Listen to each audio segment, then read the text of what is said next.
What's good, Bulls fans, and welcome back to another edition of the Horns Over Hoops podcast. We are your hosts, Sal Bass, Scott Berman, and Dan Gracie. Fellas, how are we doing today on this cusp of the new year? Doing good. Doing real good. Excited to start the new year. Scott, how are you doing? Doing good. Enjoying a nice 3-day weekend. Nice not to have to work so much. Like the last 2 weeks, I think I worked like 4 days. So I'm enjoying recording a podcast with a couple buddies here. I'm rocking out in my my uniform now. We're just gonna call it my uniform. My Denzel Valentine's jersey. That's minimum 5 to 6 sizes too small. And joining me at my side here is my signed picture of Joey Crawford that my co-host so generously gifted me. To which the Joey Crawford either has the worst signature I've ever seen in my life, or he just signs his name like a fourth grader who just learned cursive. I mean, fun fact about that photo, it was actually Michael J. Fox who signed it. Gee. Oh, jeez. A little too far. Scott. Sorry, I love Michael J. Fox. So.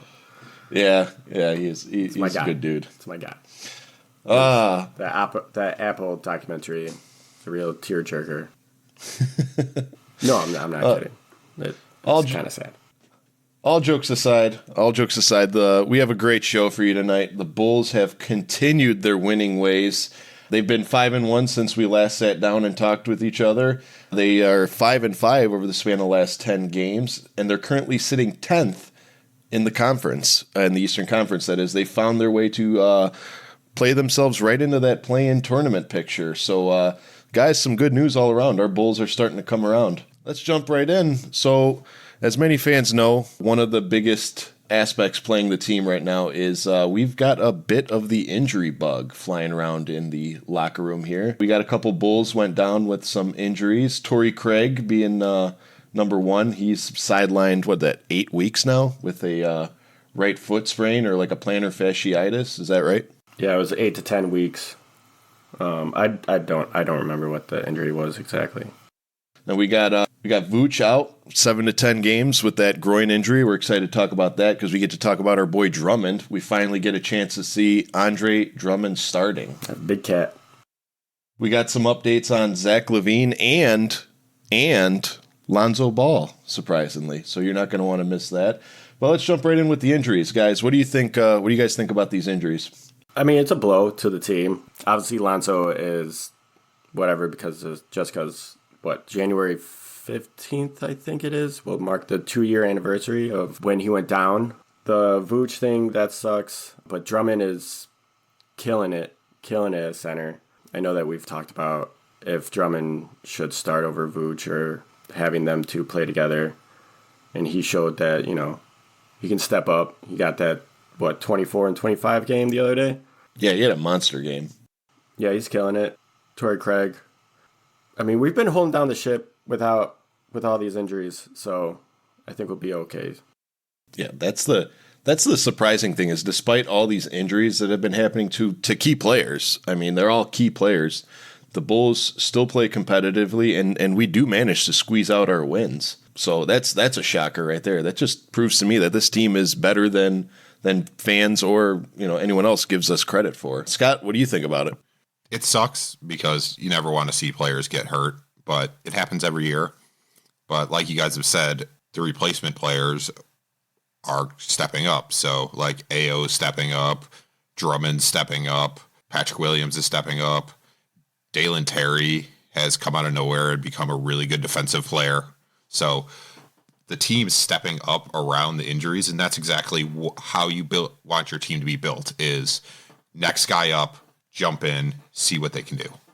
Yeah, I was about to say our team is full of guys with that next man up mentality, and that's always a positive. We may not be a playoff contender, but we do have, a lot of blue-collar, hard-working guys out there on the court. Yeah, that Torrey Craig injury kind of took the wind out of my sails because I really have been liking the way Torrey's been playing lately, and to see him gone for the next 8 weeks, I was a little bummed out, but then, like you guys said, seeing the rest of the team step up and take the reins in his absence. Dalen Terry, Scott, like you said, He's been dropping my draw. You know, he's playing at a tremendously good defensive level. He's starting to find his role on this team, and that just goes to show you that you don't necessarily always have to score to be a contributor to the team. And I think that Dalen Terry, as a defender, I'd be okay with that.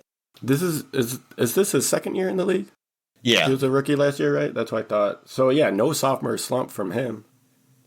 Well, it's kind of hard to have a sophomore slump when your first season, when you played a total of 10 minutes. And when he was on the court last season, you could tell he was new to everything. He was moving too fast. Like, it takes, 3 years, I think, for the game to finally, slow down for these guys out of college and for them to be able to, read the court better.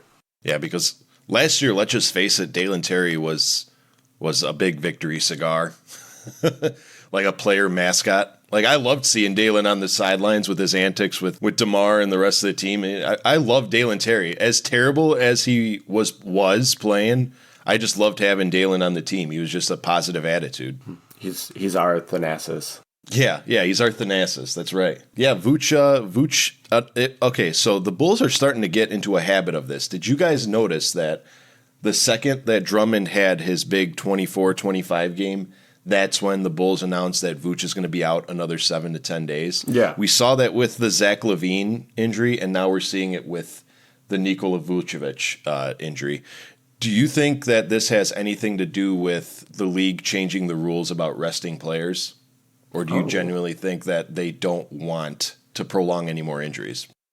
I never thought about that. No, I don't. I don't know. It might be. I honestly never thought about this. Yeah, it might be just rest for Vooch. Or it might be, I thought maybe it was to get, maybe they're secretly shopping Drummond and maybe getting his stock up. Yeah, Scott? I like that idea of, I don't want them to do it, but they may be shopping Drummond. He is the best benched center in the league. He could be a starter on some teams, but I don't think they're resting Vooch. He's not the type of player that usually is rested. He's not a superstar. He never complains about having to play or putting the minutes on. So I don't think they're resting him. I think they just reevaluated his injury and got a better understanding of where he was. Yeah, to Scott's point, Vooch did play all 82 games last season, so. Yeah, he was one of our Iron Men. I think before today, he hadn't missed a game since the 21-22 season, if I'm not mistaken. Because he played all last season, so yeah.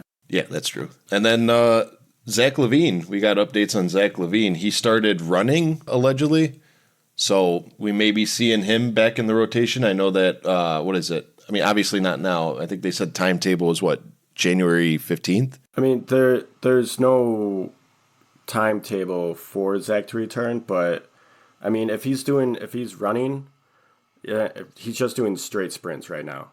And if he's doing that, and then I think either this weekend or beginning next week, they're going to have him do cuts, and I think that's going to be the real test for him to see where his foot injury is. Because I would expect him to come back before January 15th or by January 15th, you know? Yeah, because he got injured. When did they announce his? When they announced that he got injured? November 28th, I think. Yeah, so it's already been. We're a month in already. I think that when he comes back, that man better play with a man on a mission, because he's already proven. He's already shown that, or the Bulls have already shown that they can win basketball games without him. So that man better come back with a vengeance and play his heart out to get his draft stock out, because as we discussed in other shows, nobody is calling the Bulls for Zach Lavine. It is dry. The market is dry. Right. And I don't know if that's somebody's poker strategy to make the Bulls feel like his stock isn't that big, and then we trade for less than we would have, but nobody is calling for Zach Lavine, and that's a shame. So, Scott, what's your take on that? I don't want him to come out with a vengeance. I want him to come out like what DeMar did, where be a show that you can be a team player, because that's why people aren't looking at him, because they see him as, hey, he can't be a team player. He just needs the ball. basically do what Harden did, because Harden was that guy where, hey, I'm not going to pass the ball. I need to score. And he learned how to be that team player. That's what Lavine needs to do. He needs to show up, say, okay, I see what's successful with this team. Let's see if I can help. If they need me to take over, I will. But let's continue feeding everybody. That's what I want him to come out and do. And I don't know if he'll want to do that, but if he wants to get off this team, that's how he gets off this team. I can see Zach dropping 50 on his first game back. Just because, like, I agree with everything you just said, Scott. Like, he should come back as, like, more of a team player and everything. But, like, his main goal should be, like, getting his draft stock up. And on most teams that are looking to add him, he's going to be the third option. And that is just to score. Just come off screens and shoot. So I wouldn't be mad if he didn't play team basketball. If he just did his stupid ISO stuff. It wouldn't be good for the Bulls, but it would be good for his stock.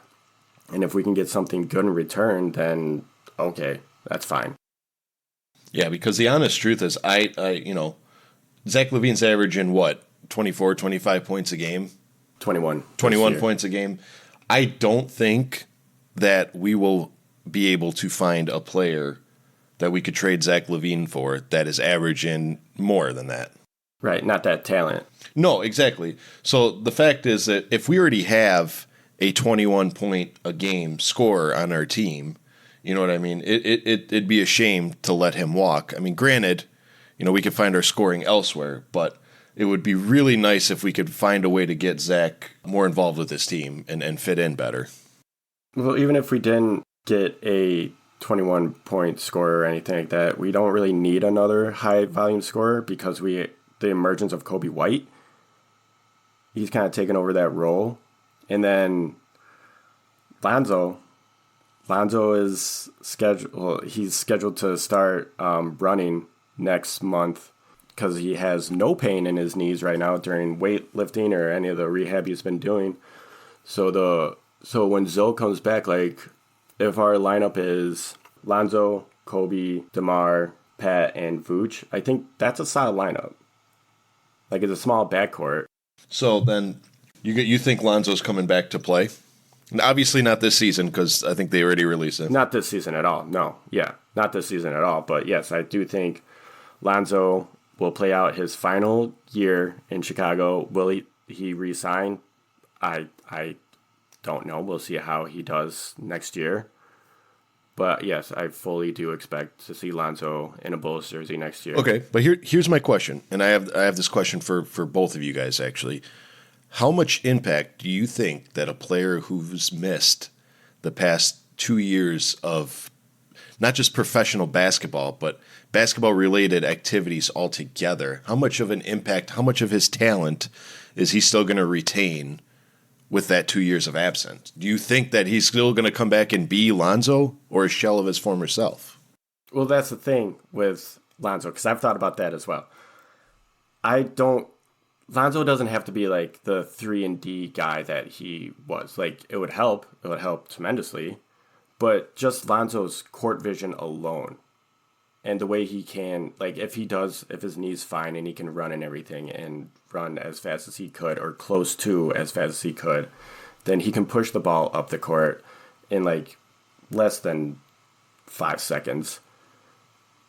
And it was easy money for us when Lonzo was on the court. Just because his vision alone, his passing by itself is unmatched.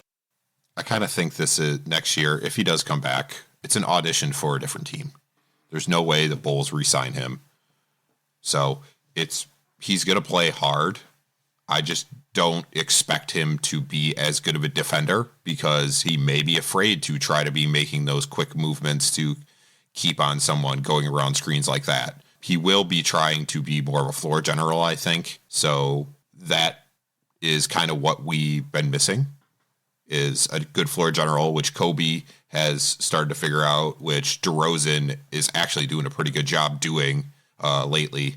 So I don't expect him to resign. I don't even expect the Bulls to offer him another contract. We'll see. I don't think he'll be back this year. No, He's for sure not coming back this year. But yeah, next year. I think the only way the Bulls re-sign him is if he is close to the player that he was before his injuries. Because you gotta remember, like, the Bulls tried to trade for him when he was still on the Pelicans, and then we got fined because, like, AK really wanted him. So I can see us re-signing him if he's close to the player that he was before the injury. But if not, then, I don't know, ship him off to Washington. Well, here's my take on Lonzo. I think regardless of if he comes out and drops 30 points a game next season, I would just get rid of him altogether. And my opinion, why? Just because of the fact that he's injured goods. I mean,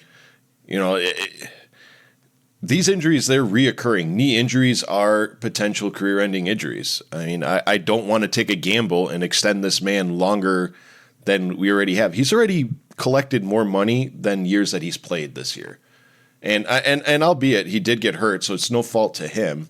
But why would we make the same mistake when we could cut our losses, move on, and start, I don't want to say rebuilding, but slide someone in there who can be more durable and have an actual impact on this team? Because he's a wasted roster spot right now and wasted money, if you want to be completely honest with you, no matter what he's accomplished in the past.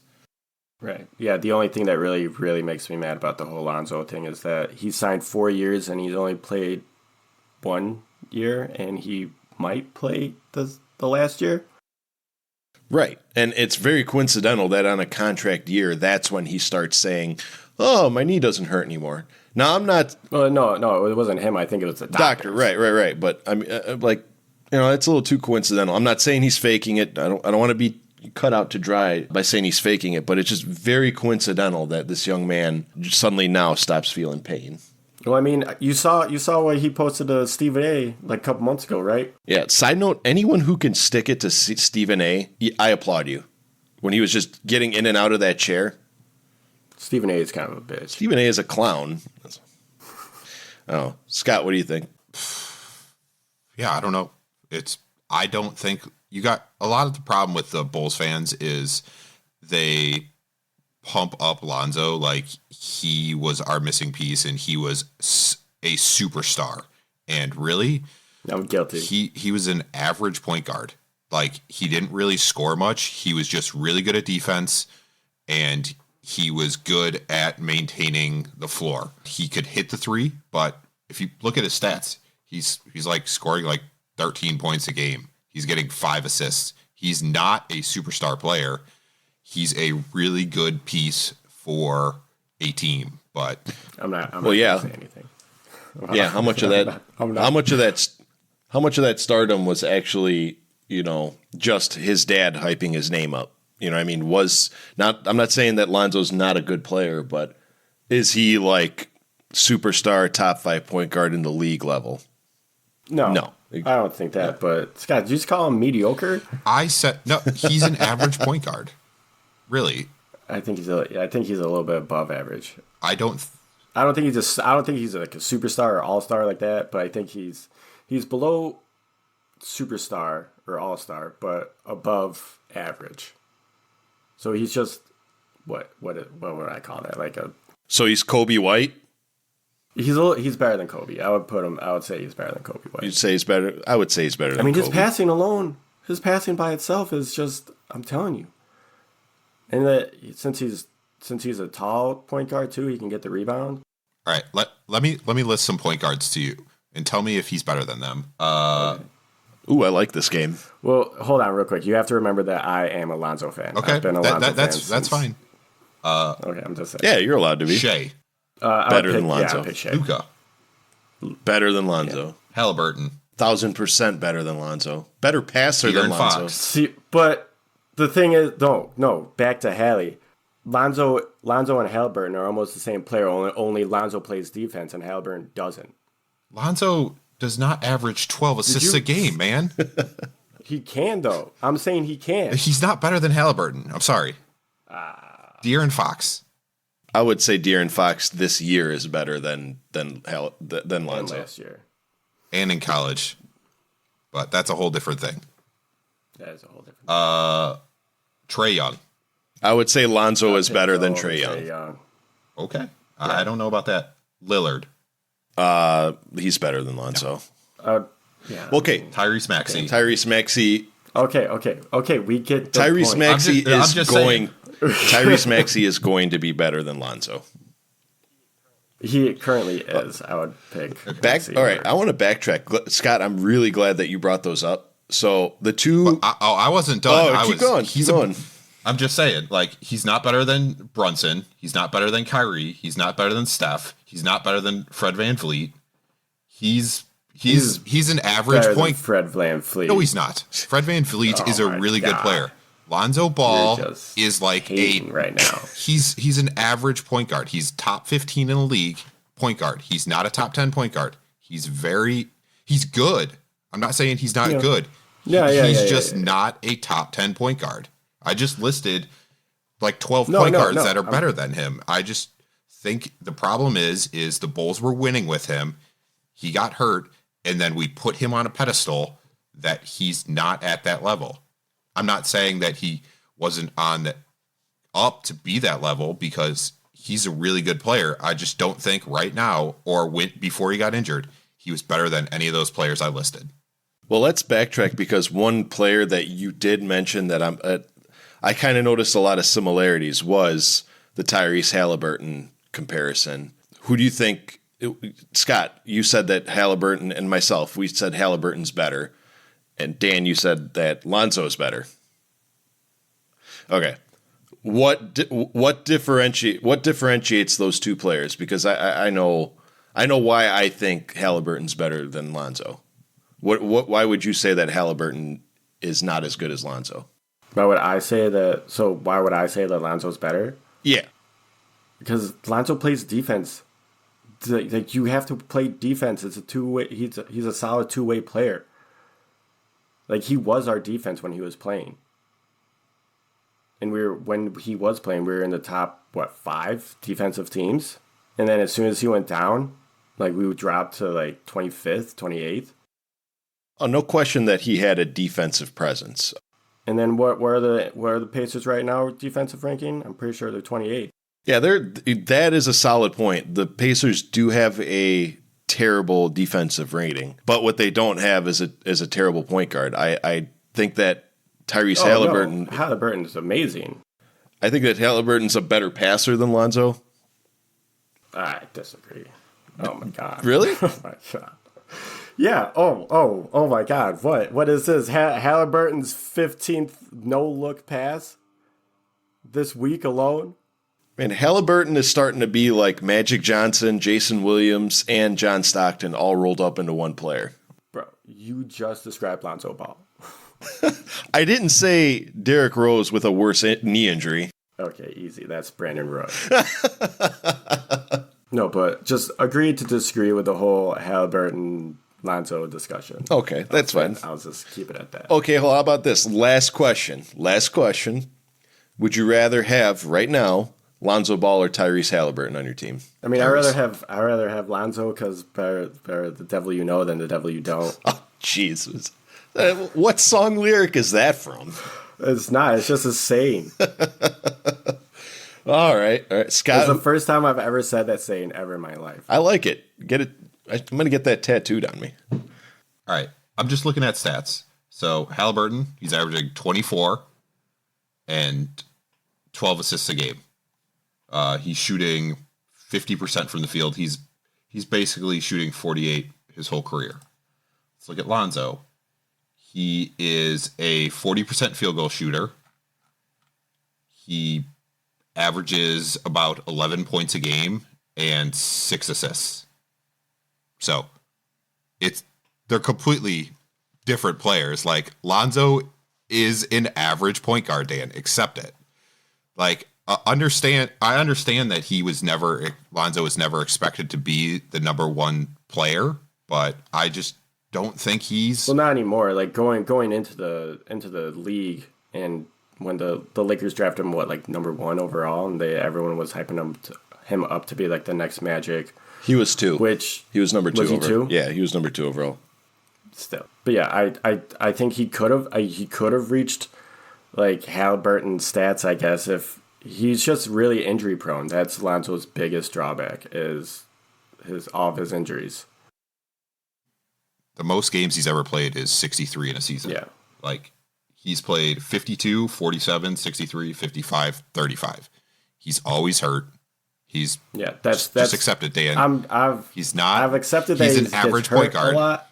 I haven't accepted that he's gonna go down in history as just an average point guard. Well, he's well loved in my house. Okay, I will just leave it at that. Where's your framed Lonzo Ball? Lonzo. Where's your framed Lonzo Ball jersey? Dude, I sadly I don't have a Lonzo Ball jersey because motherfucker doesn't play.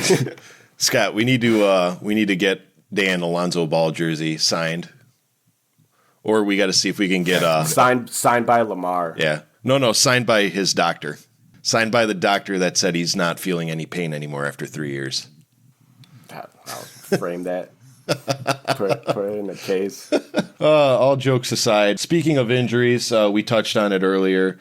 Vooch had that groin injury, and we finally got to see the big cat Drummond slide into that starting center role and play absolutely phenomenal. The very first game he started in, 2-3 years, he recorded a 24.25 rebound game. And I think that was the first time that any Bull has rebounded 25 times in how long? But Dennis Rodman era. Yeah, I think gotta be. Because I don't think Joe had big games like that. Fellas, would you rather have Andre Drummond play the center, or would you rather see Vooch at center? Starting wise? Yeah. What are you guys' thoughts? I'd rather have Vooch. No disrespect to Drummond, because I love Big Cat. He is a starting quality center. But just for our style of play and everything, I would pick Vooch. That's the only reason why, our style. All right. Scott? I would also go to Vooch. Big reason is Drummond's always in foul trouble. Oh, yeah, that too. Yeah, he gets in foul trouble a lot. Also, he started 2 games. He got 24 points the first game, 25 rebounds. Next game, 7 points. But 15, 16 rebounds. Yeah, he's going to get the rebounds, but I don't think he has the conditioning to play full time again. So I'm all for splitting time, giving him a lot more minutes, but I just don't think he's the starting center type. I mean, I can respect that. Last game we could have used Vooch because Indiana's such a big team. We could have used Vooch and had Drummond out there at the same time and play big. And just Vooch also helps spread the floor. And that's what I was going to say is if you ask me who I'd rather have them both. Here's my opinion. Vooch is not a center. Vooch fits the mold of a power forward more than a center, in my opinion. The dude can score, but he's very streaky with his rebounding. There's some games where he'll get a double-double, and now he's he'll get single-digit rebounds. So I think the best option for this team would be go out in the market, pick up a solid backup center, start Drummond, start Vooch, slide P. Wills over to the small forward position, move DeMar back to shooting guard, and run Kobe at point. I mean, we've been saying it all year. We want to see Vooch and Drummond run together. Well, yeah, I would have Drummond at the 4 and at the 5 just because he's a little smaller than Vooch.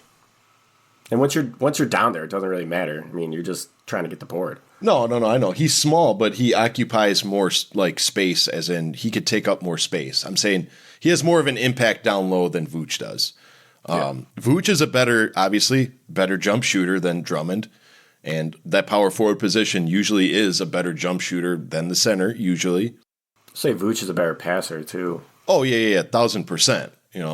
But I don't know who's a better finisher because, in my opinion, they're both kind of garbage for finishing. I mean, how many dunks have we seen Drummond miss, and how many easy push shots have we seen Vooch miss? I mean, for that, I would pick Drummond, just because Drummond seems stronger than Vooch. Oh, 1,000% he is. When I see Drummond play, especially that 2020 or that 25-24 game. He just reminded me of Baby Shaq. Oh yeah, just a force to be reckoned with. He was just a man against boys. Yeah, 1,000%. You could tell there was a huge gap in talent. Wait, who did we play that game? that he got the 24 and 25 on? I think was it not Toronto? No. I'm sorry, Atlanta. Atlanta. And Atlanta. Yeah, exactly. And Clint Capella is not a bad center. So for Drummond to body a younger and I'll say equally as athletic Clint Capella, it just shows the man can still have an impact. But man, who was their backup center for the Hawks? He was some young kid. As soon as that kid came in, Drummond he was feasting. Yeah, okay, yeah, I saw it. I don't know his name. I forgot his name, his too. number 17 or whatever that guy. Yeah, he's just a baby. Just a baby out there. I mean, honestly, I'm obviously I'm not saying I have the answers, but I would love to see at least once this year the Bulls run the lineup that I just mentioned. So, Drummond down low, Vooch at the power forward, P. Wills at the small forward, slide Debo back to the shooting guard that he is, and then run Kobe at point guard. I mean, maybe if we make the playoffs, maybe that'll be a switch up that Billy runs. Right. I mean, Billy's also not really known to change lineups. No. Because let's just face it. I'm just going to say that Zach Lavine is a borderline glorified spot up shooter. So he's a bench shooting guard, in my opinion. He's a bench shooting guard who can get you 50 points sometimes. Wait, when you say bench, you mean he should be coming off the bench? 100%. I don't think he is an option to start. I think he's a good player. Bro, if you're paying a player $40-something million, you better not have him coming off the bench. Well, that's the thing is I don't think he deserves to make that money. I think the only reason I agree with you, but I also don't think he hoodwinked the Bulls. No. But I also think that the Bulls, he was also able to stand out on the Bulls because we didn't have any talent around him. Garbage, yeah. Yes. Okay, so obviously when we have that one player amongst nothing that outshines everybody, you're going to be like, oh, this guy's the man. We're going to give him whatever he wants. I think we 1,000% overpaid for Zach Lavine. Oh, for sure. And I think that Zach Lavine, had he still been on the Timberwolves, would not be starting. Just my opinion. No. Well, would they get Ant in that situation, though, if Lavine was still there? Yeah, because I think Ant was just too tremendous of a talent to not pick. Well, I'm talking about, the selection. Would they still get that pick? Oh, I don't know. I'd have to go back. It would all depend logistics, how the team performed and yada, yada, yada. I don't know. If they do, yeah. Because, I mean, also would Zach bloom in Minnesota the way he did in Chicago? I don't know. Depends. Well, wasn't Tibbs the coach? At that time, yeah. Yeah. Well, Tibbs wouldn't have stood for Zach Lavine's crap like Billy is starting to do, so. Well, I mean, Zach has been professional throughout this entire thing, so. Oh, no question that he hasn't been professional. I'm just saying that the relationship between Billy and Zach. Oh, how that's completely dead. It's irreparable, and I feel like Tom Thibodeau would have been a better coach for him because not only is he respected, but I think he just has better relationship with his players. Well, maybe that's why Tibbs was willing to get rid of him. Well, not get rid of him, but trade him. Maybe he saw the writing on the wall of there you go. How Zach is. There you go. Maybe. No. Now you're onto something. Scott, what do you got? That's insane to me that you would say he's a bench player. He's obviously a starter. He's an all-star. He's a former all-star. Yeah, he's a two-time all-star, but he's not a number one option. No. He's a number 3 option. He's a number 2 or number 3 option on a team. Mm-hmm. Same thing with DeRozan. He should not be a number 1 option on a team. You can't win. Toronto showed it immediately when they traded for a number 1 option and they won the finals. So, just like Zach, he's not a number 1 option.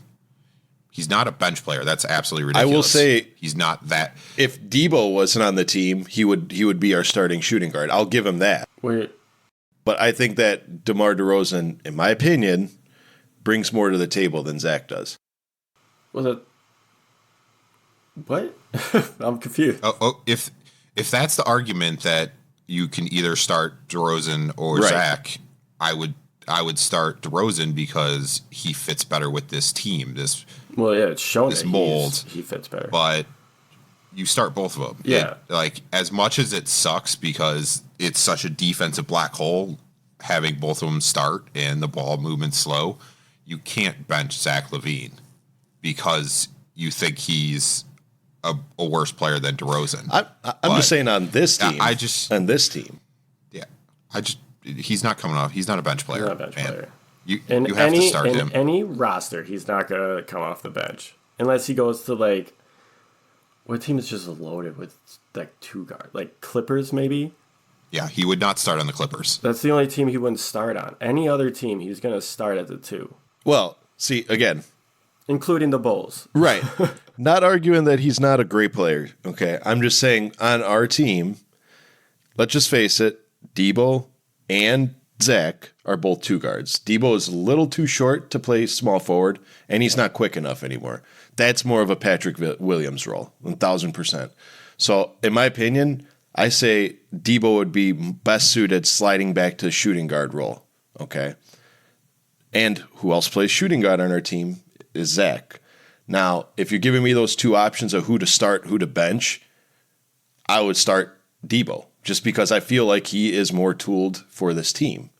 I'm not saying that Zach Lavine can't start. I'm saying that for this team in this role, I feel like Debo should start. And it's too, I don't know, how do you explain it? It fits too well. Then you bring... Okay, I get your argument is if you had a choice between either, okay. Yeah, I would start Debo over Zach right now just because he fits better with the team. I will tell you this, and you guys are going to hate me for this. Zach Lavine is turning out to be a glorified Monte Ellis. How is he not? No, I agree. Yeah. He's a scorer that is selfish. Okay. I mean, I can see where you're coming from. But again, he's a really good player, and he's helped out a lot in certain areas. Like, the team can count on him, but it's just like Ben Gordon. He was a glorified chucker. He was a really good player, but he was a glorified chucker. But he's better. Levine's better than Ben Gordon. Yeah. Oh, yeah. No, even I'll say that. He's more athletic. He's way better than Ben Gordon. They're not even comparable. But I'm just saying, if I was the coach, I would have him coming off the bench for energy. That's just me. With the lineup that I have. I wouldn't be surprised if maybe they start him off the bench when he comes back. And watch. If he does come off the bench, just for minute limitation or what have you, he will have more of an impact on that game than if he starts. I'm not saying that he's not deserving of minutes. I'm not saying he's not deserving to start. But I feel like if this team wants to win and wants to be in a position to make a playoff push, we try it. What can it hurt? You know what I mean? Well, plus that would probably help Zach's stock go up too, because he would be like the one option coming off the bench. Right. Zach wants to be the number 1 guy. The problem is, like Scott said, he's not. He won't be on this team. I don't know if he wants to be the number 1 option. I just think he realized that this isn't it for him. Right. Like if he goes to LA, there's no way he's going to think that he's the number 1 option when LeBron James is there. For now. He's the number 3 option in LA. Yeah. He's not better than Anthony Davis he's the number 3 option if he goes to LA. He's the number 3 option if he goes to Philly. I would say he might be the 2 if he goes to like Miami or something. He'll be the 2 if he goes to the Kings. He'll be the 2. Maybe the 3 just because Sabonis is just beasting over there. I say the only team that Zach Lavine is going to be the number 1 option is if he goes to Detroit. Well, no, because I still put Cade. No, he wouldn't.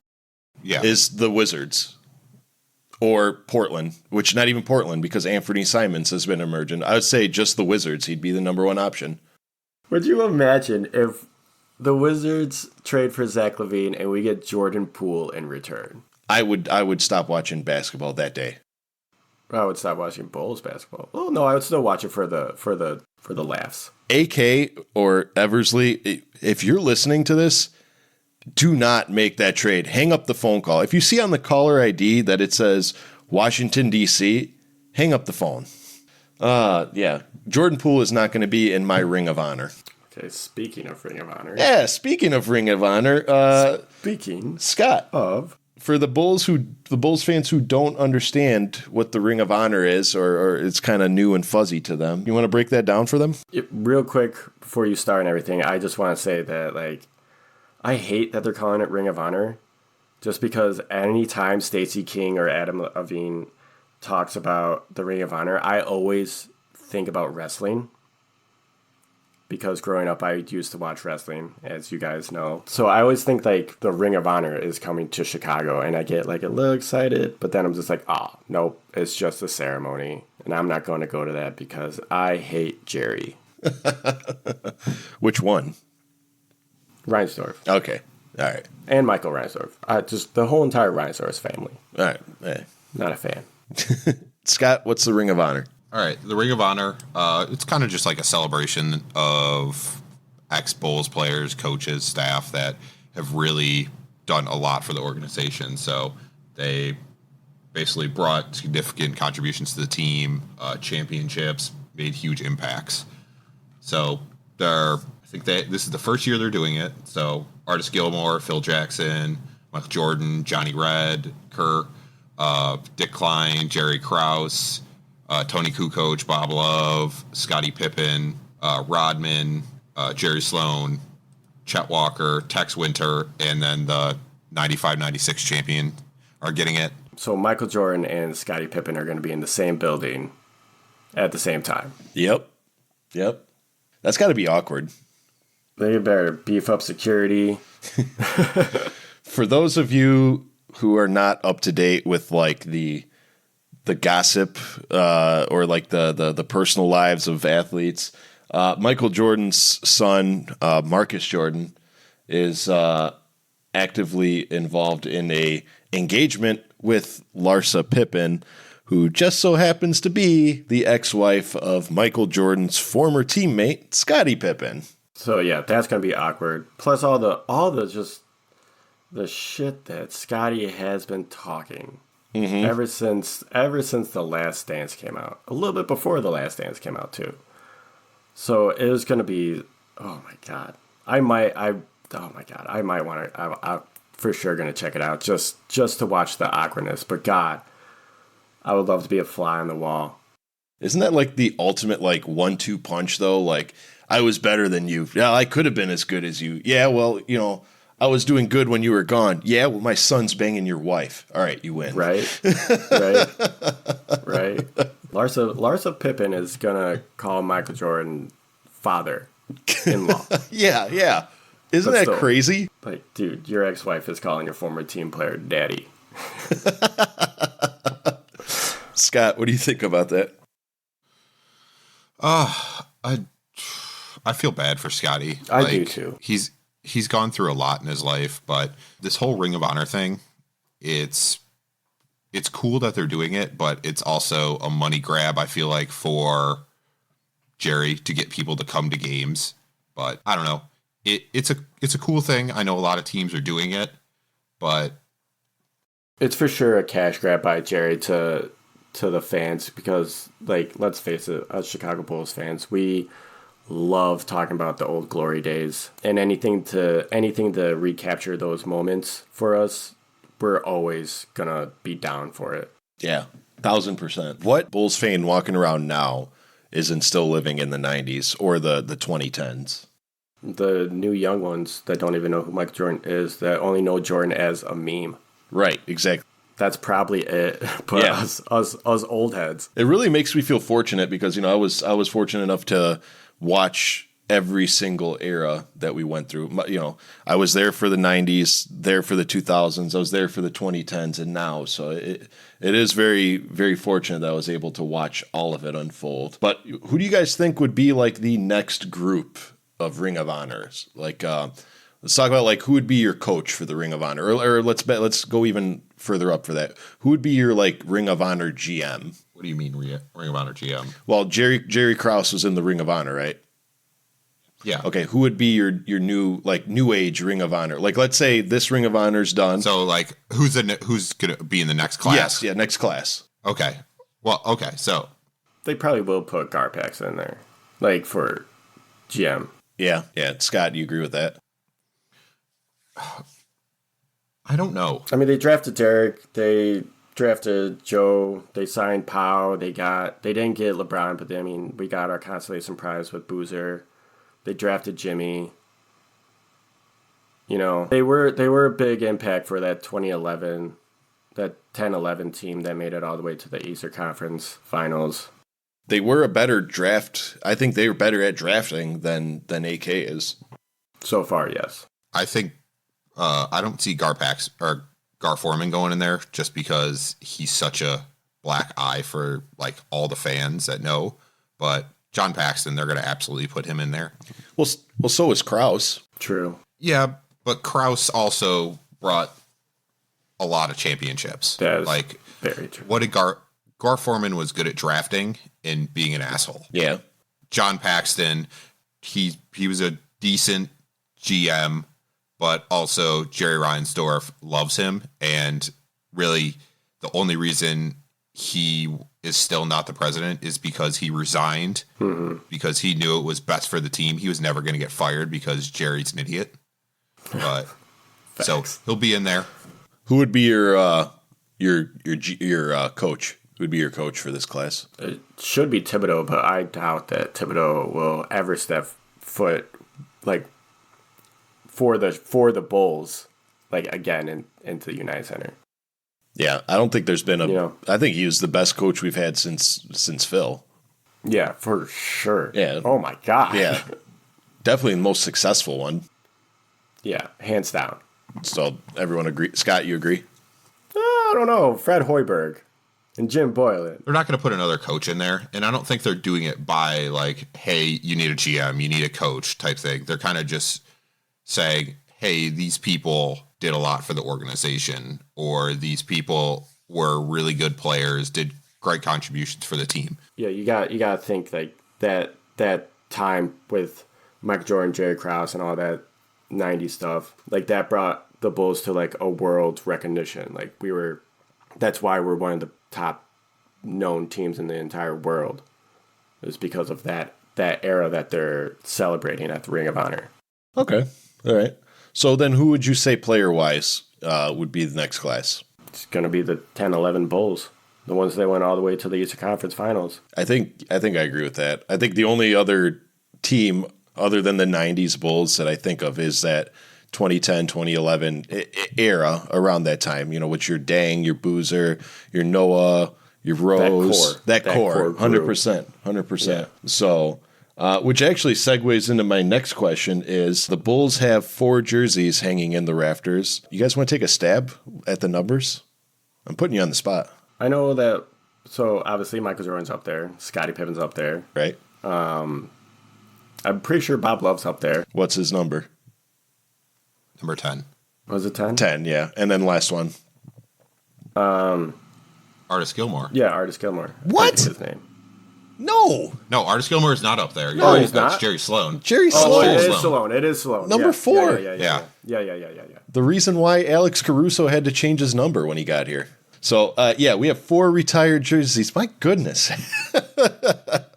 All right. 3 out of the 4. We have 4 retired jerseys up there. Do you guys feel like there was any Bulls since, Jordan and Pippen, since there was the last one, do you feel like there's any Bulls players that deserve to have their numbers hanging up there that we haven't recognized yet? Dan, if so, who do you think right now?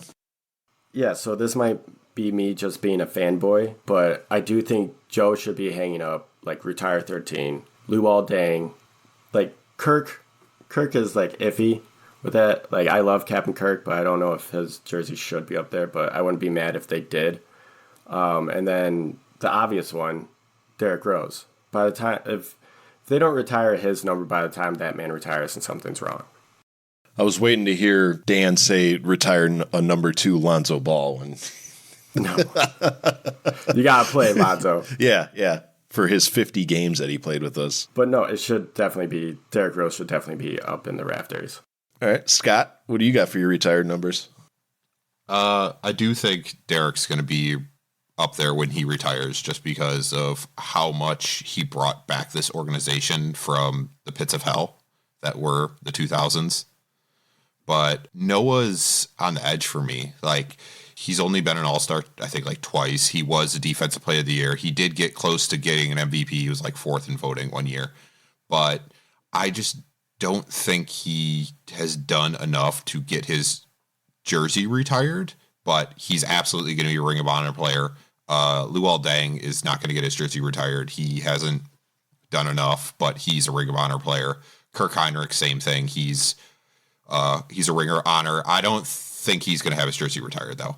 Yeah, I mean, my two, I would probably say the closest players we have to getting their jersey retired, I'd have to give it to Kirk Heinrich, just because of the man was just a tremendous player for us, and he was just so loved by the Bulls fans, and of course Derrick Rose. I despite what Bulls fans, what hatred they still have for Derrick after all his knee injuries and the thing he said about his son walking in graduation and wanting to, I don't know how he put it, but basically made it sound like he wasn't going to be the acrobatic player he used to be.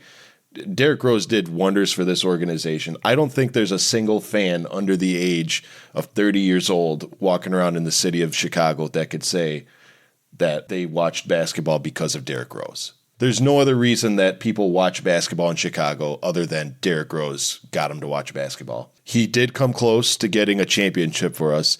I think that knee injury would have put it over the top. I mean, if he never would have gotten hurt, we would have won at least one. No question about it. Yeah. No question about it.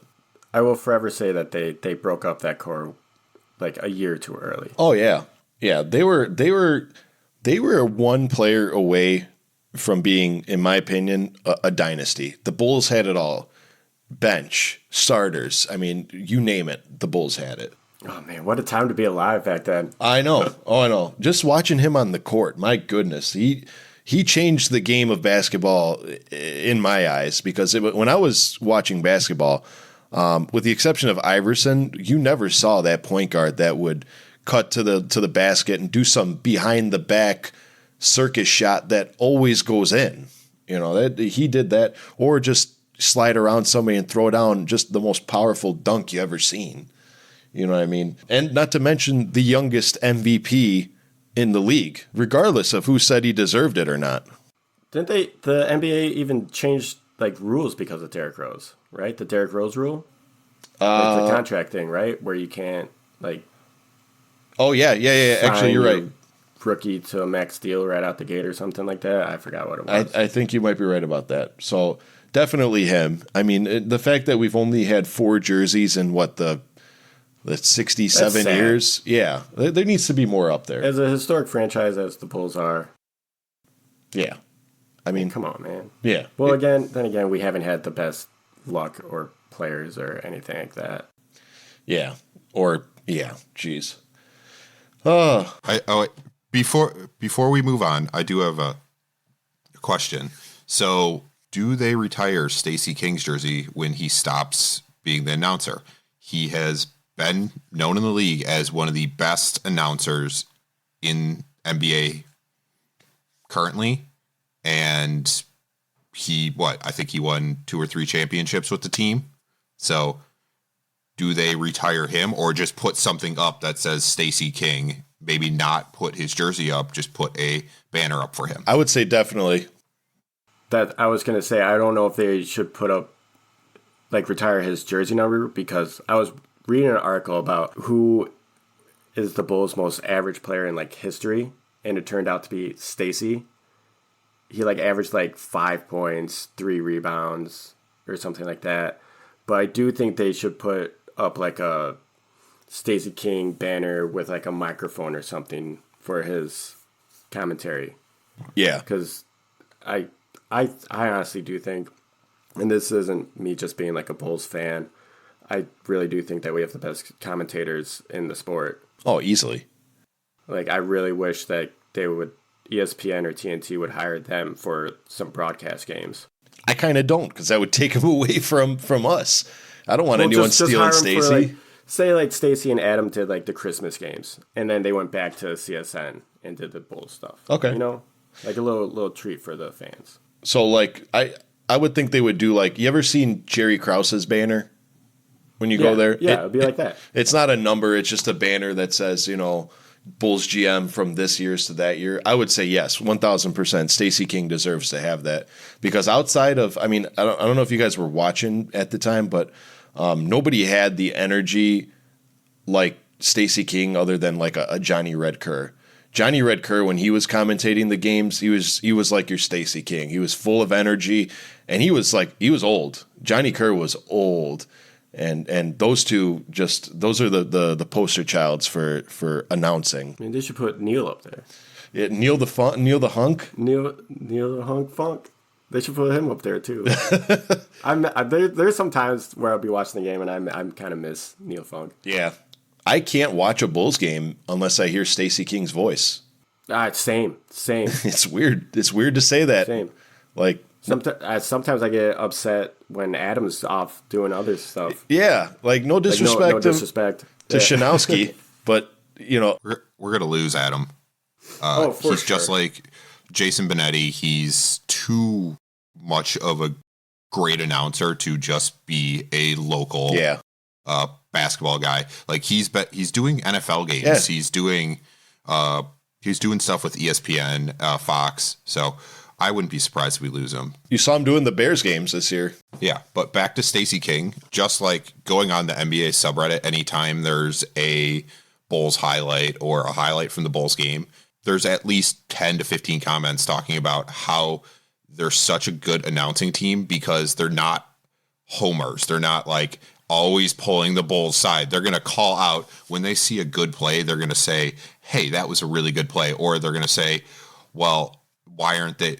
Perfect example was the Spurs game. They kept talking about how they should be playing through Victor because he's wide open down low. He has such a big mismatch. When they see great plays, they're excited about it. They love the sport of basketball, and if it's against the Bulls and they see an awesome play, they're going to talk about it. They're not going to be upset about it that like some of the other announcers are. Yeah. They literally call the game as it is. Call wise, player wise, how many times do you see Stacey King during the timeout slide over and I don't want to say criticize, but give those helpful hints with those replays on what Bulls players need to do better or compliment the other teams of what they did over us. So, and I really think that contributes to his talents as an announcer and a former player for that matter. My favorite thing is when like there's a replay and the refs are right in front of him, he just starts trying to talk to the refs. Try to sway. Try the sway. Yeah. Not to mention he's probably got, as far as announcers wise, I mean all the catchphrases he brings to the table. The give me the hot sauce, Give me the hot sauce. Yeah. Cookies, Big bang, Cat, bang, bang. All the nicknames. Jimmy G Buckets.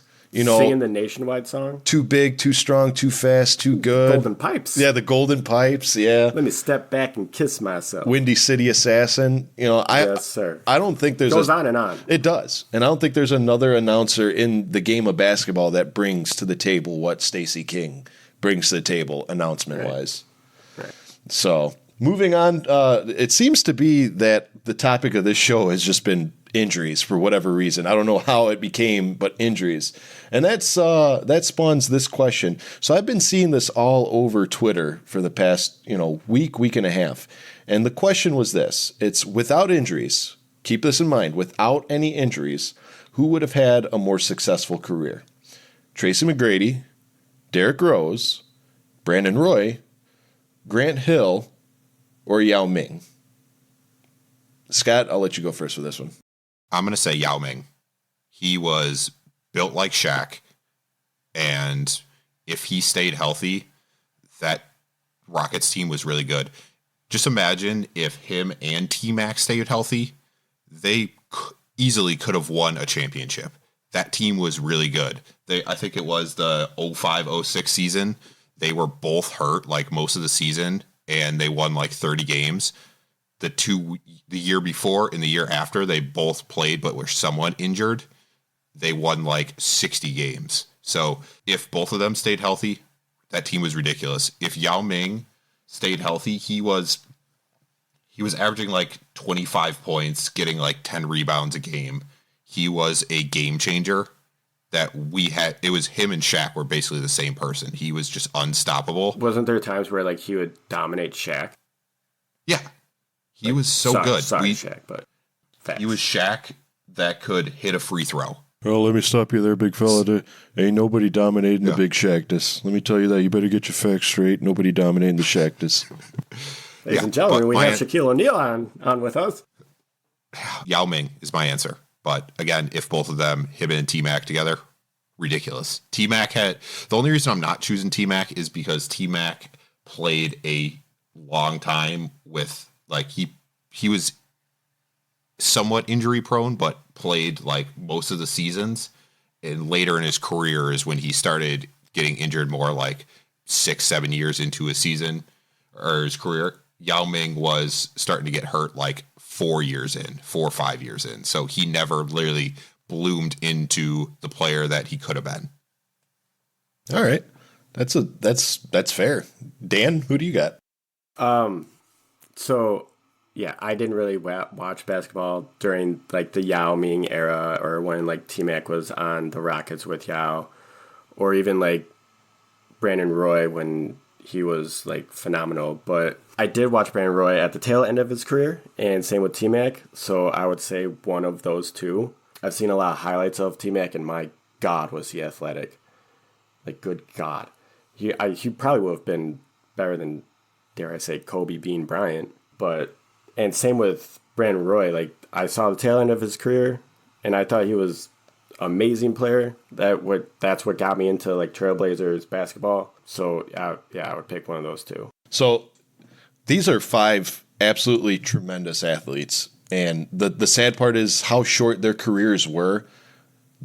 All these players at one point dominated the league and then got injured, came back, still dominated the league slightly, and then eventually succumbed to their injuries. But, having grown up in the 90s with how tough and how gritty and how much of just a different game it was back then, I have to go with Grant Hill. I still think to this day, and I'm not going to speak for Michael Jordan, obviously, but I still don't think that there was anyone else who gave Michael Jordan a run for his money as far as played him hard on a nightly basis, game in and game out, than Grant Hill. Grant Hill was a tremendous athlete doing that for that the Detroit team. I mean, he became a marathon man towards the end of his career where he started traveling to a bunch of teams, but I don't think anyone possessed the size, the skills, the IQ, the scoring ability, the you name it, than Grant Hill. I think that it was an absolute travesty to the game of basketball that his injuries were cut his career short. And I would have loved to have seen what Grant Hill would have grown up to be in the 90s had he not been injured. So I'm going with Grant Hill. But we'd like to hear your guys' opinions. We're going to repost this question on our Twitter. Go ahead and log on there and tell us who you think would have had the most successful career, barring an injury, or if there's any others that you think would have topped these 5. Go ahead and leave us a comment on our Twitter. You know where to find it, fellas. It's game time. It's game time, baby. What time is it? Game time. All right. So besides injuries, another theme that we had this show was the Ring of Honor and noting players who have come before us. So what I want you guys to know, I want to test your guys' knowledge. If you can name as many players from the 95, 96 Bulls era, just list them off. As many as you can. I don't care who it is, but they have to have played on the team that year. They don't have to finish they just have to be on the roster. So we'll do that. 95, 96? 95, 96. We'll do that 60 seconds. Name as many as you can. We'll put a timer up. And then at the end, we'll see who wins. Does anyone remember the record that we had in 72 and 10 before we get started? No. Come on. Wait, you just said 72 and 10. Oh, jeez. I was like, wait, what are you asking? Whoopsies. All right. Let me know when you guys are ready. I'm ready. Yeah, whenever you're ready. All right. So that's 1 minute starting now. Go ahead and let's see what we got. Let's see who knows 95, 96 Bulls better, Dan or Scott. Scott, you going to come back and win a game? I hope so. While my co-hosts are filling out their answers there, once again, we'd like to thank everybody for their love and support that they've shown for this podcast since the beginning. We really do this for you, and we're grateful that people just tune in and listen to us on and follow us. It really means a lot to us. It really gives us the drive that we need to continue doing this for you. Dan's got like a look on his face right now, like no, he, I can't, like he. Oh my god, I'm struggling to remember the guy. Like I can visualize him, but I can't think of his name. Dan, you look like you just watched the sun explode out of your window. All right, and time. Oh my god, damn it! All right, so first thing, I'll just have you guys hold your answers up to the screen. I wrote really small and I also abbreviated. Okay. Scott? All right, cool. All right. Scott, go ahead. Who do you have? Pittman, Rodman, Tony Kukoc, Bill Weddington, John Paxton. Was B.J. Armstrong still on the team? I think so. Believe so. Not 95, 96. Okay. Jordan, Stacey King. Hold on, let me check to make sure Stacey King was actually still there. I don't know if he was there for that or if he was there for the earlier ones. Okay. So, I'm so upset no one said that name. So, there was no B.J. Armstrong and there was no John Paxson. Wait, neither of them? There's no B.J. and no John Paxson. What about Stacey? No Stacey. Damn. Oh, geez. So I got 6? 5. 5? Okay. 5. Yeah, Pittman, Rodman, Tony, Bill, Jordan. Bill, Jordan. Okay. Okay, you're gonna beat me even if I get mine right, because I'll just go. I have Michael Jordan, Scottie Pippen, Kukoc. Was Kukoc there? Kukoc was there. I did put Stacey. We now know that he was not. I put John Paxson. We know that he was not. I put Dennis Rodman, and I put Steve Kerr. Dennis Rodman, Steve Kerr. Okay, the rest of those are right. I'm trying to get an expanded view to see if he was there, and no. Steve Kerr is the one I missed. Yep. Oh, so you tied. Luke Longley we missed. Luke Longley. You tied? No, I got 4. 5. I had 4. Oh, Scott got a win. Oh, So what's the I spent too much time thinking. I think it's like 3-3-1. No, Dan's 4-3-1. 4-3-1. Ron Harper. Ron Harper. Point guard. Ron Harper was who I couldn't think of. I could not think of his name. I'll give you guys credit though because it's 1 minute. I mean, if I would have given you unlimited amount of time and say just list off as many players as you can remember, I would have forgot about Luke Longley. I wouldn't have got Ron Harper. Oh, Luke Longley. But see, that's my mentality is I would have spent too much time thinking of like the players nobody knows, and I would have like missed the big players. You know what I mean? Mm-hmm. All right. Scott getting back in the leaderboard. I can't believe you guys missed Bulls legend Dickie Simpkins. Oh, yeah. No, well, whatever. I just remember, I know Dickie Simpkins, or whatever, from USAL, from 2K. When we would go back and forth between, like, that time where who's better, the KD Warriors or the 95, 96 Bulls. Yeah. Or the time where the Lakers, the 0-1 Lakers. Or even the Big Three Heat. Dude, I hated those, dude. Those were like some of the most intense games of 2K I've ever played. Yeah, same. Yeah. You forgot about John Sally?